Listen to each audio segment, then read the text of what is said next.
Let's talk about sales. Are you ready? In this video, I want to teach you my 5 best sales strategies to help you close more deals without cutting prices, offering discounts, or using sleazy sales techniques. Those are the exact tips I teach my sales team to close 10 or more deals every single month. Make sure you stay all the way until the end of this episode today, because I will also show you the top 5 mistakes new coaches make on their sales calls that lead them to hear the dreaded no instead of the excited yes on their discovery calls. And before we get started, make sure you hit the bell icon so you get notified when new episodes drop every Wednesday. All about helping you go from passion to profits in your coaching business.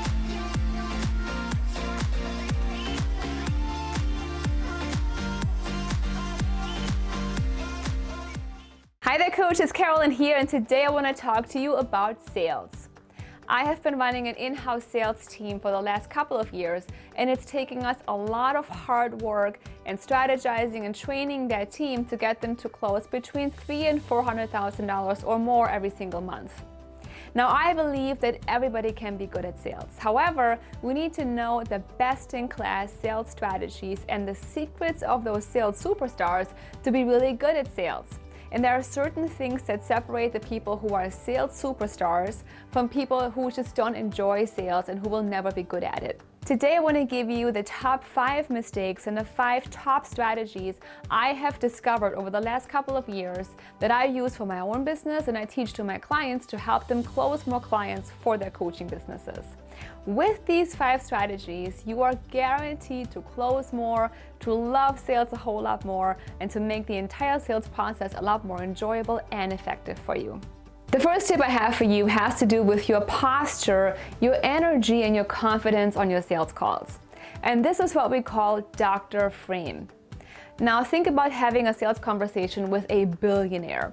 Think about how you would talk to the man or the woman. Think about your tone of voice, how confident you would appear, what you would say, how you would act, and your entire posture, right? Would you be confident? Would you be calm? Would you speak with, this power? Would you command respect? You would show up a whole lot differently than how you're probably showing up right now on your sales calls, right? So when it comes to selling and having success with sales, it all starts with your posture and your energy, and you want to come across like a respected doctor on your calls. So there's no schmoozing and there's no softening, but instead there is just grounded, calm questions and you really commanding this attention and this respect and controlling your call so that your leads and your prospects really look up to you and they feel as though you're in control and you're someone they need to be listening to right now. So on your sales calls, it's not about making your prospect like you. It's not about schmoozing them. It's not about, joking around with them and being all friendly with them. They will not buy from you because they like you so much. They will buy from you when they respect you and when they see you as a real expert. So coming into this call and saying, hey, how's it going? It's so great to see you and it's so awesome, and you're all overly hyped up and you're overly nice and you're acting for them and you're trying to please them and you're trying to be, something that you're not, they will sense that and they will lose respect for you. So your sales call is not there to chit-chat with people or to have fun with people and, have this nice conversation. It's about showing people where they're going wrong, what they need instead, and how you can actually help them. So you want to go in with this grounded, calm, confident posture and tone so that people can really say, wow, this is serious. This is going to be a great call, really valuable, really worth my time, and I can actually learn something from this coach. That's how you want to show up on your discovery calls to really, get them to the place where they want to hear more about your programs and you hear that excited yes instead of that dreaded no. Secondly, it's really important that you take control of the call. Now that you're in Dr. Frame and you're the expert and you're showing up with confidence, it's time for you to really control the conversation. Now, this doesn't mean that you're talking all the time. You're still listening, but you're asking some very direct and pointed questions that make your prospect feel like, wow, this coach actually knows what they're doing. They have an agenda in the back of their mind, and they want to drive me to some very specific conclusions. Again, think of your doctor. Let's say you're going into the doctor's office and you have a cold. The doctor will say, well, how are you feeling? Are you coughing? Are you tired? Is your head hurting? Do you have itchy eyes? Do you have a watery eyes or a runny nose, right? Are you tired? Do you have chills? They're asking some very specific questions to find out what symptoms you have and to actually diagnose you, accurately and properly. So when you're hosting your discovery call, it can't be a random set of questions. It can't feel like you're having this conversation and who knows where it's going, right? Your lead needs to feel like you're the coach already on a discovery call and you're taking charge and control of the conversation. And how do you do that? By knowing your pain centers, knowing the symptoms that you as a coach need to be asking about and discovering. Now, what I want you to do right now is take out a pen and paper and discover your ideal client's pain centers. For me in my business and for you as a coach, right, it might be money and success, time, love, and purpose. So let's imagine you and I are on a discovery call and we're talking. This is when I would actually pull out my pain centers and figure out why you really want to launch into a coaching business. So for example, in money and success, I would ask you about how much you're earning right now, right? Is that covering your bills? Do you feel successful? Do you feel like you're living up to your full potential or maybe not? How is your lifestyle? Are you living paycheck to paycheck? Would you like to travel more? Do you have debt? Are you living on savings? Those kinds of things. To find out your pain center and what's really happening within your financial situation, within your success in your life. So you want to know what those pain centers are for your ideal client so that you can take charge on your sales calls and you can actually go for those pain centers and be very specific in asking your prospect about what's actually going on with them. Next, don't be a script slave. I've come up with this term script slave when I listen to my new sales team members and they literally read the script. And they also think about what question to ask next, and that prevents them from being present, from being in that conversation and using their intuition to figure out what to ask next. Maybe you found yourself in a situation before where you had a sales call and you were nervous and you wanted to ask the right questions and say the right things and lead that prospect to that yes and actually buying from you, right? Now what happens is if you're worrying too much about the script and saying the right things and what to ask next, you actually miss some very important points. So in the conversation, your prospect might tell you some really important things, some deep pain points. They might open the door to a specific conversation, a topic, and you might miss it if you're not listening intently to them. So let go of that script and instead focus on the person that's in front of you. Focus on their needs, their emotions, what's coming out of the conversation, because that's where you find the real truth and what you really need to know to help them make the decision to work with you in your coaching business. Have you ever felt afraid of hurting someone's feelings? Have you ever felt like you didn't want to go deeper, or you were afraid to ask those private questions and ask those deep questions on a sales call? Well, that's hurting you because that's exactly what you need to do. A lot of my new coaches and my new sales team members are afraid to say what they're thinking.